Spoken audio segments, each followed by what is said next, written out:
خداوند تبارک و تعالیٰ کا ارشاد ہے اپنے حبیب سے کہ اے میرے حبیب کہہ دو کہ میں تم سے اپنی رسالت کی کوئی بھی اجرت کسی بھی قسم کی طلب نہیں کرتا مگر یہ کہ میرے قربا سے مودت کرو۔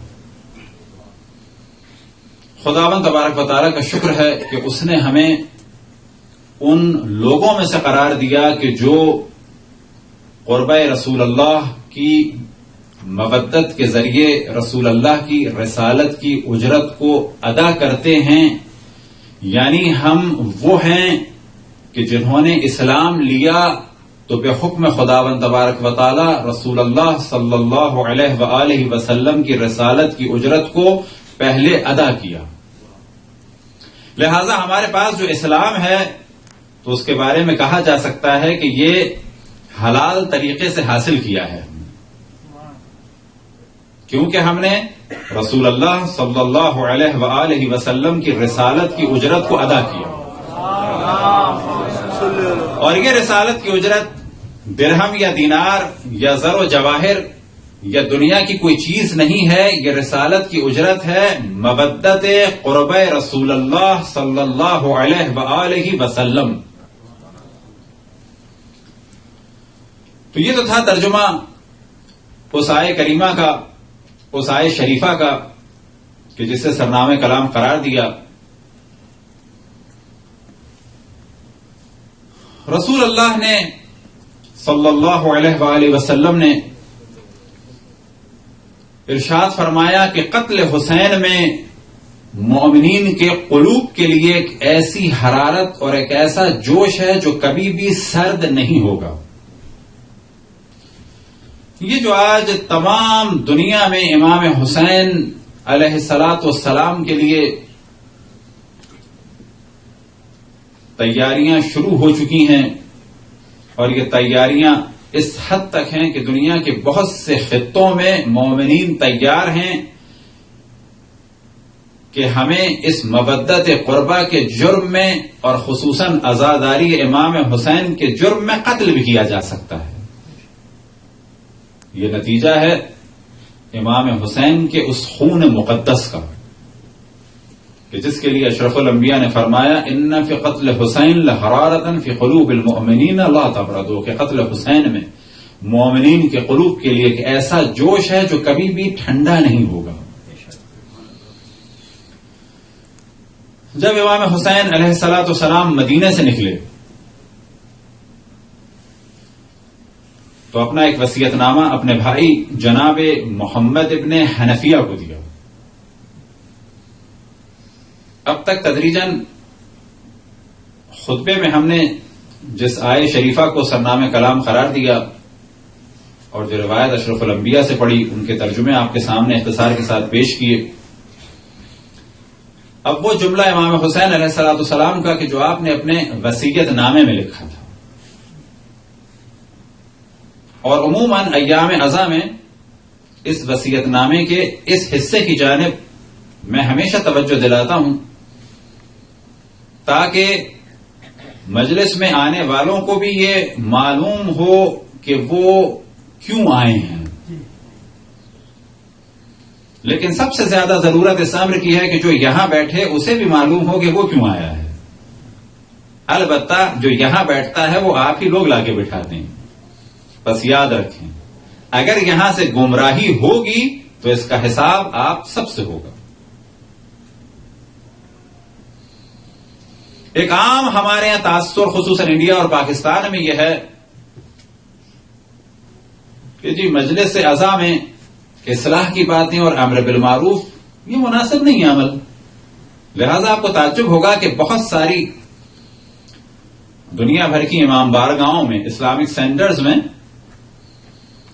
علماء اور خطبہ کی اور ذاکرین کی سیریز دیکھی جاتی ہیں، اور اس نیت سے دیکھی جاتی ہیں کہیں ایسا تو نہیں کہ یہ امر بالمعروف کرتے ہوں، کہیں ایسا تو نہیں کہ یہ واعظ و نصیحت کرتے ہوں۔ اب آپ تصور کریں کہ اس قسم کے افراد یا اس قسم کے ادارے امام حسین علیہ الصلوۃ والسلام کے ہدف سے کتنا دور ہیں۔ تھوڑا سا فاصلہ نہیں ہے، پورا 180 ڈگری کا فاصلہ ہے. کیونکہ جب امام حسین علیہ السلام مدینے سے نکل رہے تھے تو اپنا وصیت نامہ اپنے بھائی جناب محمد ابن حنفیہ، یہ حنفیہ ان کی والدہ کا لقب تھا، لہذا بعض جگہ تاریخ میں جناب محمد ابن علی اور بعض دفعہ زیادہ مشہور ہے محمد ابن حنفیہ، اور بعض جگہ انہیں کہا جاتا ہے محمد اکبر، کیونکہ مولا امیر المومنین کے اور بھی فرزند تھے جن کا نام تھا محمد، ان میں سے یہ بڑے تھے محمد اکبر. حتیٰ عمر کے اعتبار سے یہ حضرت عباس اور دیگر بھائیوں سے بڑے تھے یہ، اور خود امام حسن اور امام حسین علیہم الصلوۃ والسلام کے زمانے میں ان کا بہت زیادہ احترام تھا. اسی طرح سے جنگ صفین میں بھی یہ رہے اور جمل میں بھی رہے، اور امام حسن علیہ الصلوۃ والسلام کی شہادت کے بعد جب ان کے جسم اطہر پر تیر چلے اور جب دفن کا موقع آیا تو اس وقت بھی جناب محمد ابن علی بڑھ چڑھ کر بول رہے تھے، لہذا تاریخ میں حضرت عائشہ کی جانب سے بھی انہیں مخاطب کرنے کا ذکر ہے کہ اے محمد تمہارا کیا کام بنی فاطمہ سے، جس پہ امام حسین علیہ السلام آگے بڑھے اور کہا کہ کون ہوتا ہے انہیں بنی فاطمہ سے جدا کرنے والا، اور پھر توجہ دلائی کہ یہ بھی فاطمہ کی نسل سے ہیں،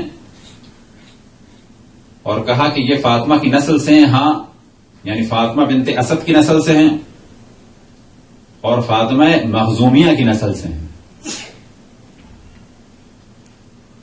تو امام حسین علیہ السلام نے بھی اپنا وصیت نامہ جناب محمد ابن حنفیہ کے حوالے کیا، اور اس وصیت نامے میں توجہ دلائی کہ کیوں مدینے سے نکل رہے ہیں اور ہدف کیا ہے. اگر یہ وصیت نامہ ہمارے انڈیا پاکستان میں اینولپ سے باہر آ جاتا تو آج ممبر امام حسین کا یہ حال نہ ہوتا کہ بڑے آرام سے کہا جاتا ہے کہ ممبر امر بالمعروف کی جگہ نہیں ہے. امام فرماتے ہیں انی لم اخرج اشرا ولا بطرا ولا مفسدا ولا ظالما، کہ میں اکڑ تکبر فساد یا ظلم کے لیے مدینے سے نہیں نکلا. انما خرجت، میں صرف اور صرف نکلا ہوں کس لیے؟ لطلب اصلاح فی امت جدی رسول اللہ، میں صرف اور صرف نکلا ہوں اپنے جد رسول اللہ کی امت کی اصلاح کے لیے. یہ نمبر 1. اب یا تو یہ تصور کریں کہ 5 ہدف تھے امام حسین کے، یا یہ تصور کریں کہ ہدف تو ایک تھا لیکن اس ہدف تک پہنچنے کے لیے 4 طریقے تھے یا 4 چیزیں تھیں اس ہدف تک پہنچنے کے لیے.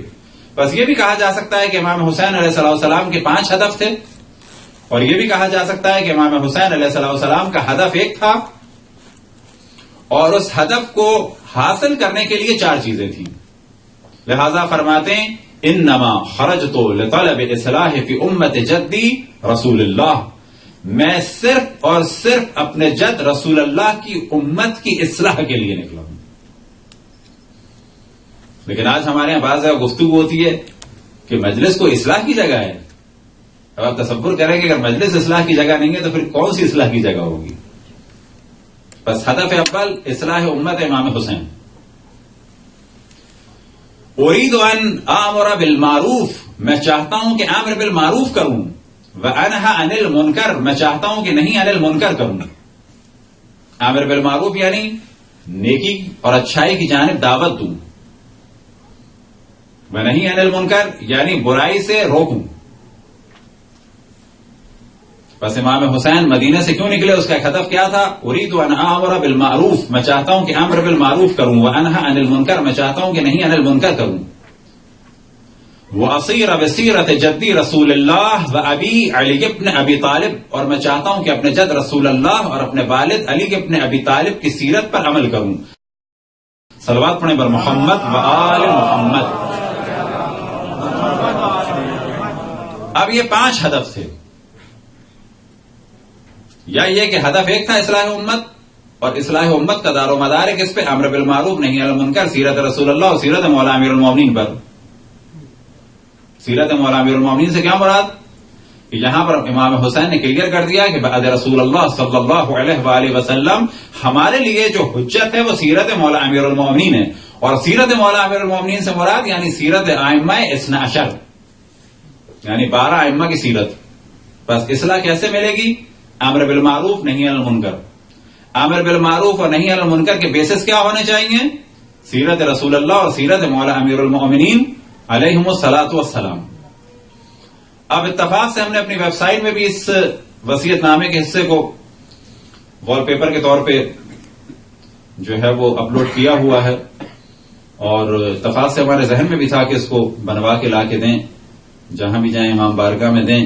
تو بعض دفعہ ہم یہی کہتے ہیں جب امام بارگاہ بنے تو اگر اس کے باہر واقعی یہ لکھا ہو کہ امام حسین علیہ الصلوۃ والسلام نے فرمایا کہ میں صرف اور صرف مدینہ سے نکلا ہوں کس چیز کے لیے؟ اصلاح امت کے لیے، تاکہ پتہ چلے کہ امام بارگاہ جو ذکر امام حسین کے لیے جگہ بنی ہے تو امام حسین کا ہدف کیا تھا.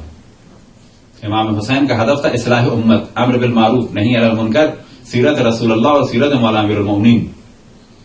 اور حقیقت یہ ہے کہ یہ وصیت نامہ اتنا زیادہ مظلوم ہے کہ عموماً مومنین اس وصیت نامے کے بارے میں نہیں جانتے.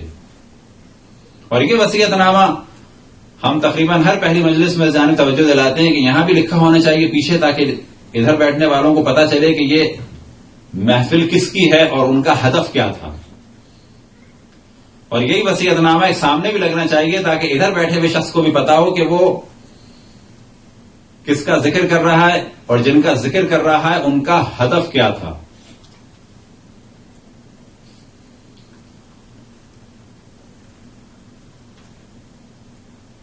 تو ایک بہت بڑی تعداد ہمارے ہاں اس بات سے بالکل آشنا نہیں ہے کہ ہدف امام حسین تھا کیا، اور جب تک ہدف امام حسین کلیئر نہ ہو اس وقت تک عزاداری کا ہدف بھی کلیئر نہیں ہو پائے گا.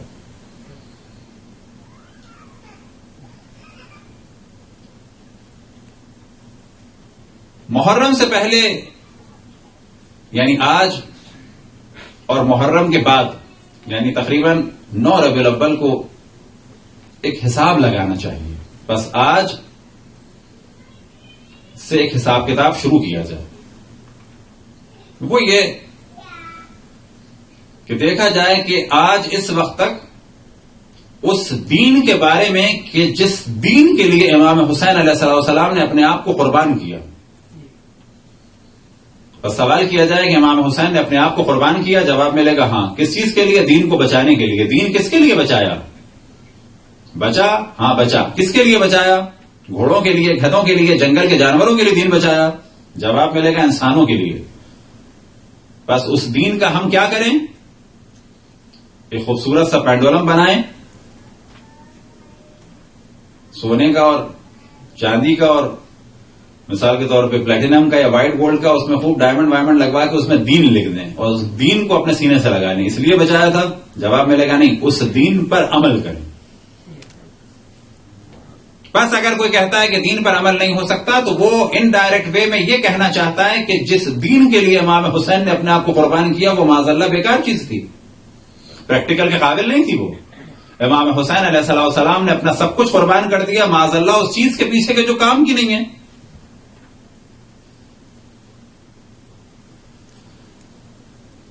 بس 9 ربیع الاول کو یہ سوال کیا جائے کہ اس سال ہم نے اس دین کے لیے کہ جس دین کے لیے امام حسین علیہ السلام نے اپنے آپ کو قربان کیا ہم نے کتنا جانا.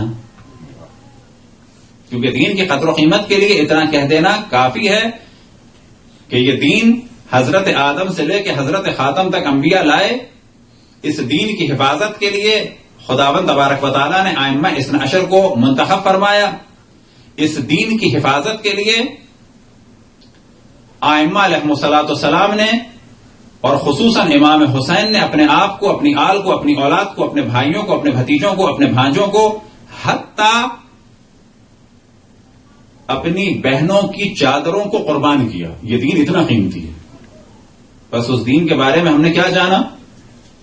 یہ سوال ہمیں کرنا چاہیے 9 یا 10 ربیع الاول کو، تاکہ ہم امام حسین علیہ السلام کے سامنے یہ کہہ سکیں کہ جس کے لیے آپ نے اتنا اہتمام کیا اسے ہم نے اتنا جانا اس دفعہ. تو مجلس کا سب سے اہم ہدف یہی ہے. برحمتك يا أرحم الراحمين وصلى الله على محمد وآله